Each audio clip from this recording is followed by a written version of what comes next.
Bonjour, je m'appelle Antoine Perrier, je suis docteur en psychologie, psychothérapeute, psychanalyste formé à l'Association psychanalytique de France. Je travaille comme psychothérapeute et enseignant à la Maison des adolescents de l'hôpital Cochin et comme psychanalyste et psychothérapeute en libéral. Et j'enseigne dans le cadre de l'APEP depuis 2011. Bonjour, je m'appelle Martin Reca, je suis psychiatre d'origine argentine, psychanalyste, membre de l'Association psychanalytique de France, et je suis engagé à l'APEP depuis aussi 2010. En fondant l'APEP, Daniel Widlecher, qui en a pris la direction pédagogique avant qu'Alain Braconnier, puis aujourd'hui Sylvain Missonnier prennent le relais, a, me semble-t-il, mis en œuvre une éthique de la transmission et de la formation en psychothérapie psychanalytique. Une éthique qui repose, je crois, sur un certain nombre de notions et de conceptions qui constituent un socle important de notre enseignement et de notre formation à l'APEP. Le premier point, c'est que Daniel Widlecher a toujours émis des doutes et des réserves sur la possibilité de catégoriser les psychothérapies psychanalytiques. Il préférait l'idée d'un continuum entre le psychanalytique s'incarnant dans la cure type et le champ des psychothérapies psychanalytiques. Sur ce continuum, ce qui était important selon lui, c'est de pouvoir repérer et penser les variations, ces variations de la pratique sur ce continuum, s'opérant selon trois axes. D'une part, les variations autour du cadre, puis les variations autour de l'activité dynamique du traitement, c'est-à-dire le transfert, le contre-transfert, la régression, j'aimerais ajouter l'identification projective, et enfin, les variations qui s'opèrent dans la qualité et la forme de l'écoute du thérapeute, de son activité associative et interprétative.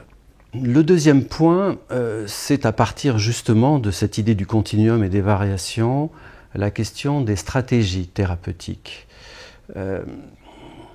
Daniel Widlecher aimait à dire que les psychothérapies psychanalytiques ont des objectifs plus focaux que les psychanalyses. Je crois que par l'idée d'un objectif plus focal, il entendait ce qu'il appelait des noyaux pathogènes. Il s'agirait dans les psychothérapies psychanalytiques de délier des noyaux pathogènes. Ce qui est aussi une façon de dire que dans le choix de la stratégie thérapeutique, dans le choix du positionnement de la pratique psychothérapique au sein de ce continuum entre psychanalytique et psychothérapique, la demande du patient a une importance, mais peut-être plus encore les éléments psychopathologiques qui peuvent ressortir, ainsi que l'organisation de la personnalité du patient. Mais tout cela, sachant que finalement, il est assez rare et sans doute pas très souhaitable que les éléments d'une stratégie se définissent a priori. Le plus souvent, c'est au fil du travail, c'est au fil du déroulé de la rencontre entre le thérapeute et son patient que ces éléments se précisent. D'où l'importance pour le thérapeute de pouvoir penser ces variations. Dernier point qui découle un peu des deux précédents, c'est la conception de la formation et de la transmission qu'il nous a léguée. Je crois que, au fond, parler de psychothérapie, parler de psychanalyse, c'est avant tout pour Daniel Widlecher parler de praxis, de pratique. Et la notion d'ancrage de la formation sur la pratique est un point, je crois, central de notre à la fois esprit et de notre pratique d'enseignement et de formation. Parler de cette pratique dans la transmission, c'est dire que, au fond, dans la transmission, ce qu'il est important pour le thérapeute d'acquérir, c'est justement cette capacité à pouvoir penser les variations selon les trois axes que j'ai évoqués, de les mettre au travail, tout au fil de sa relation avec le patient. Encore une fois, la question du cadre, la question des processus dynamiques, du transfert, du contre-transfert, de la régression, que le cadre et l'attitude de thérapeute contribuent à mettre en place, et puis penser également l'activité d'écoute, l'activité associative et l'activité interprétative qui va se mettre en œuvre dans la tête du thérapeute, dans la relation qu'il a avec son patient. Si on part du principe que la compréhension et la perception de ces écarts dans la pratique du thérapeute, dans la pratique que le thérapeute met en œuvre avec son patient est quelque chose de central, quelque chose de très important, ça a une conséquence importante du point de vue de la formation, c'est que mesurer ces écarts, ça repose sur la nécessité d'avoir soi-même, en tant que thérapeute, une expérience de la psychanalyse, expérience qui se poursuit dans un autre aspect essentiel de la formation, c'est la supervision. Voilà, au fond, ces 3 points rapidement évoqués définissaient, pour Daniel Widlocher, les contours d'une pratique psychanalytique et d'une pratique psychothérapie psychanalytique vivante, c'est-à-dire une pratique qui mobilise constamment, au fil du traitement, la créativité du thérapeute au service de la créativité du patient. Et Antoine, je ne peux qu'être ému à t'écouter parler comme tu le fais avec une telle clarté de l'héritage de l'enseignement de Daniel Widlocher en nous et en quelques autres. Et c'est vraiment l'essentiel, tu viens de le dire. La PEP, Association Psychothérapie et Psychanalyse, était un souci de Daniel dans le cadre de son activité de psychiatre professeur à la Salpêtrière, et c'est un lieu de recherche. Un lieu de recherche autour de cette question que tu signales si bien, l'articulation des psychothérapies et de la psychanalyse. Je ne trouvais pas que c'était un faux débat que de les opposer, mais il trouvait beaucoup plus important, comme objet de recherche et ensuite d'enseignement, de les articuler. Et de les articuler dans toute la complexité d'une telle articulation. Et donc, ce qui était un lieu de recherche est devenu, en 2010, 10 ans après, un lieu de formation, puisque il avait cette conviction des valeurs scientifiques articulées, la psychothérapie et la psychanalyse, mais aussi politiques et sociales. C'était des années très importantes et il nous invitait à nous soucier, à prendre en charge la formation à l'écoute analytique des jeunes professionnels. En m'en parlant en 2008-2009 de ce projet de faire de la PEP aussi un lieu de formation, il était vraiment très enthousiaste de ce que la psychanalyse pouvait apporter de spécifique dans la formation de ces jeunes psychiatres impliqués dans d'autres lieux d'exercice. Donc à la PEP, j'étais très content de m'impliquer et je partageais complètement ces valeurs et ces principes.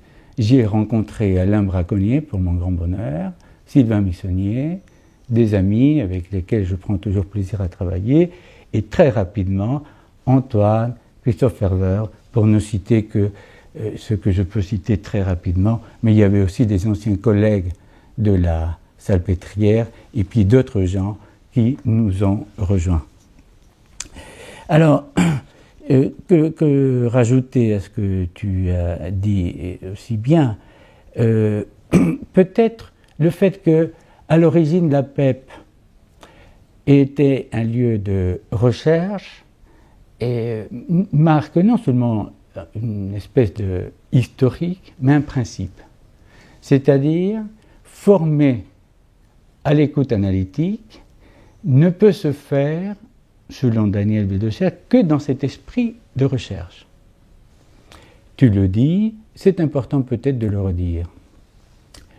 Esprit de recherche qui fait que c'est la pratique, ce que tu appelles le concret, et en dialogue avec Daniel, la pratique qui doit être pensée, à l'aune bien sûr des idées freudiennes et des engagements freudiens, la pratique pensée, et cette pensée doit continuer d'être pensée. Penser la pratique d'abord, et penser la pensée. C'est très important aussi bien pour la formation que pour la pratique. Car Daniel Willocher insiste beaucoup sur ce troisième temps, n'est-ce pas, de penser ce qui est en train de se passer dans l'ici et maintenant, dans la relation au patient et dans les conditions, les outils qui sont les nôtres, c'est-à-dire le transfert et le contre-transfert, bien évidemment, mais aussi, comme tu l'as très bien signalé, des aspects identificatoires dans cette double dialectique freudienne, objectale et ontologique, on pourrait dire, si on suivait la terminologie de nos collègues anglais. En France, on dirait davantage narcissique, le pôle narcissique. De ces identifications, je crois que tu n'as pas hésité à dire identification projective. Il s'intéressait beaucoup à l'identification projective, mais toujours d'une manière originale, et c'est le titre d'un de tes livres et qui reprend beaucoup de l'enseignement de Daniel Willocher, Itinéraire d'un psychanalyste original. Et alors, qu'est-ce qui lui tenait à cœur? C'était la question de la réalité psychique. Et puisqu'on parle d'héritage,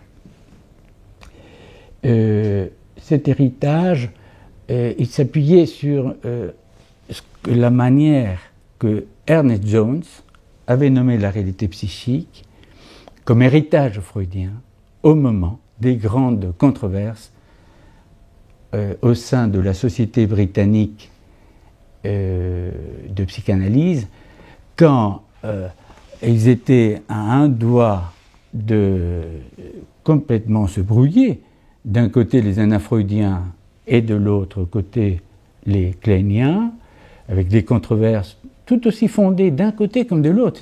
C'est ça qui est passionnant et qui a fait un débat historique qui reste un exemple. Eh bien, Ernest Jones, qui avait à charge de tenir ces conférences de controverse, et dans ses paroles introductives, il dit « N'oublions pas que l'héritage freudien qui nous réunit et qui est notre poinçon, notre marque de fabrique en tant qu'analyste, c'est la réalité psychique, l'identification de la réalité psychique, l'étude de la réalité psychique, et il ajoute des motivated feelings, c'est-à-dire une sorte de sensibilité motivée, intéressée pour la réalité psychique, celle du patient, mais aussi celle qu'il mobilise en nous, bien évidemment. C'est là où Daniel Willocher, pour beaucoup, à juste titre, inscrit sa pratique et son enseignement dans l'intersubjectif. Puisque l'enseignement freudien, avant d'être celui de Daniel, c'est l'infantile, le sexuel infantile, comme faisant partie de la vie de l'esprit, et sexuel infantile qui va être du côté du patient, mais aussi du côté de l'écoute du thérapeute, de l'analyste. Donc, cette réalité psychique, et moi je trouve que c'est très intéressant, n'est-ce pas, non seulement l'objet de recherche, mais aussi cette motivated, je prononce mal, motivated feelings, c'est-à-dire cette sensibilité chercheuse, intéressée pour la réalité psychique. Et je trouve que c'est là où la copensée, qui est sa notion pour laquelle il est le plus reconnu, parmi d'autres, parmi nous, et à l'international, se base là-dessus. C'est de cette empathie-là qu'il nous parle, l'empathie pour la réalité psychique, soumise à une métacognition, à une critique de métacognition. Quand on dit l'empathie vient,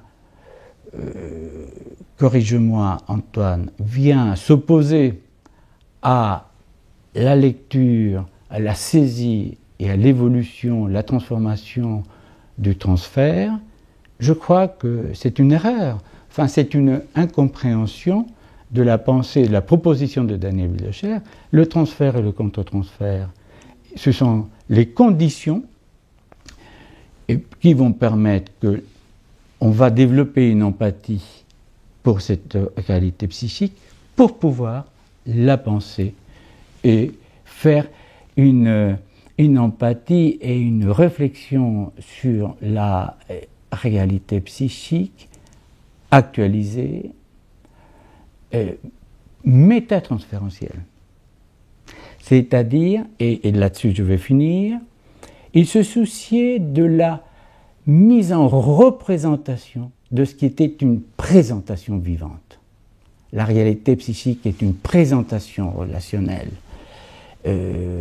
Dans l'ici et maintenant, vous voyez bien le cadre transférentiel de tout cela, qui demandait à être représenté, être mis en mots, être identifié.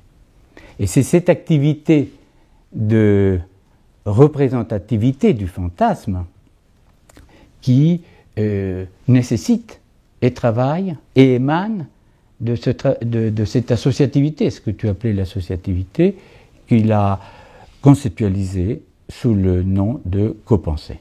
Bien, oui, ce que tu viens de dire, Martin, moi, qui est très important, me met deux choses en tête. D'abord, l'importance de la réalité psychique, c'est-à-dire cette représentation, au fond, de ce qu'est pour Daniel Wildecher l'inconscient d'une certaine façon, une certaine façon de se représenter la vie psychique dans ses couches les plus profondes, et une vie psychique qui n'est pas une vie psychique inerte, mais qui est ce qu'il caractérisait comme une sorte de fonction très profonde de l'imaginaire, dans une réalité psychique qui ne cesse de figurer des choses, de réaliser des scènes sur le mode de l'hallucination. C'est-à-dire, de ce point de vue-là, la réalité psychique est à la fois un lieu où ça pense, est à la fois un mode d'activité, de pensée, sur ce mode particulier qui est un mode de la présentation, mais de la réalisation hallucinatoire, de l'action, ce qu'il définissait comme réalisation hallucinatoire, avec cette donne particulière qui est que cette activité, elle n'est pas solipsiste, elle s'ancre aussi dans la rencontre des vies psychiques. D'où aussi toute la dimension porteuse de changement, de la rencontre, de la relation, comme pas simplement une vie psychique qui se déploie de façon solipsiste à l'intérieur d'une psyché, mais comme une rencontre de deux vies psychiques. C'est ce que tu définissais dans l'interrelation, l'intersubjectivité, enfin tous ces mots qui amènent à être un petit peu différenciés, oui. mais qui, je crois, voilà, composent un paysage, une représentation de la vie psychique qui est essentielle et qui constitue, je crois, une représentation fondamentale de la façon dont, à la PEP, on essaye de promouvoir non simplement et d'essayer de transmettre cette représentation-là, mais en montrant les enjeux et l'usage qu'on peut en faire d'un point de vue psychothérapique, psychanalytique. Alors ça, c'est un premier point. L'autre point, peut-être touche à quelque chose que j'ai dit, qui touche à la fois à la formation et à l'activité même d'un thérapeute pratiquant des psychothérapies psychanalytiques, c'est que je crois que dans notre champ, la théorie, qui encore une fois n'a de sens qu'à partir de l'expérience pratique, ne peut en aucun cas être une théorie prescriptive. Elle ne nous dit jamais ce que nous avons à faire. Elle ne peut que nous aider, et c'est précieux, à comprendre ce que l'on fait. D'où cette dynamique à la fois qui anime l'enseignement qu'on propose à la PEP, mais qui s'inscrit comme une sorte de nécessaire dynamique permanente dans le parcours du thérapeute, qui est ce questionnement dans l'après-coup.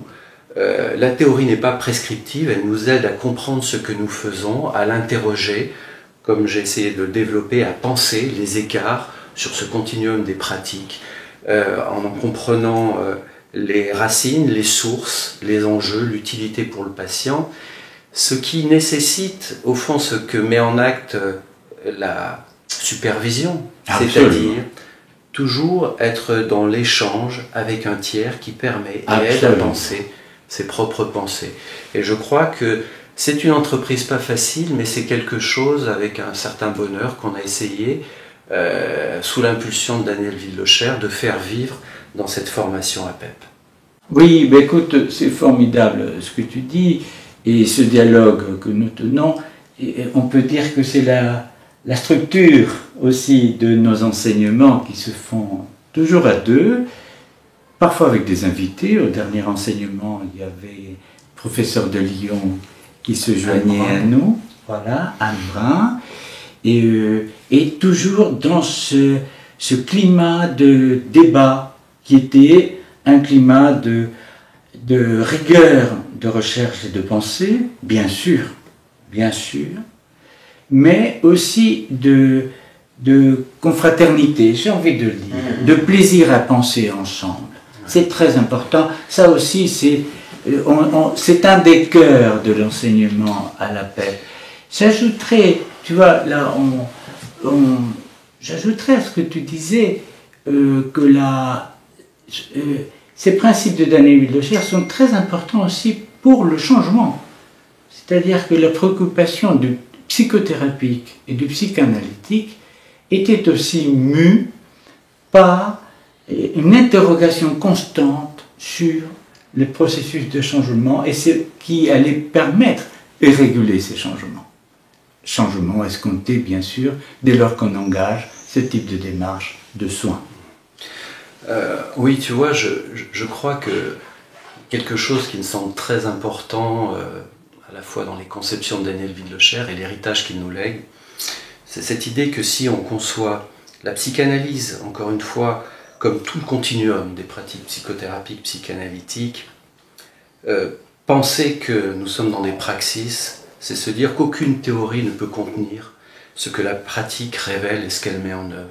C'est-à-dire que toute forme de dogmatisme est quelque chose de tout à fait éloigné de cette conception-là. Et la façon que Daniel avait de penser la psychanalyse comme les psychothérapies était fondamentalement une conception antidogmatique, une conception donc qui laissait la place à toutes les différences, à toutes les sensibilités, mais en mettant comme condition que justement rien n'était plus riche que la confrontation est nécessaire que la confrontation. La confrontation aux différences, à la pensée des autres dans ces différences, et que c'est de là que la richesse et que la pratique peut évoluer. Je crois que pour moi, ça c'est le caractère vivant de sa pensée et le caractère vivant de son enseignement. Quelque chose qui dans l'historique, il a cherché d'abord à mettre en œuvre sous la forme d'un séminaire, avant que la PEP devienne une formation.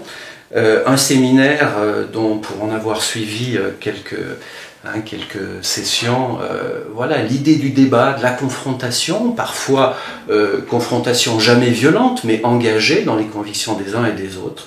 La pensée des autres dans leurs différences est quelque chose d'autant plus important aujourd'hui que le débat est de plus en plus rare et que souvent c'est la polémique qui prime.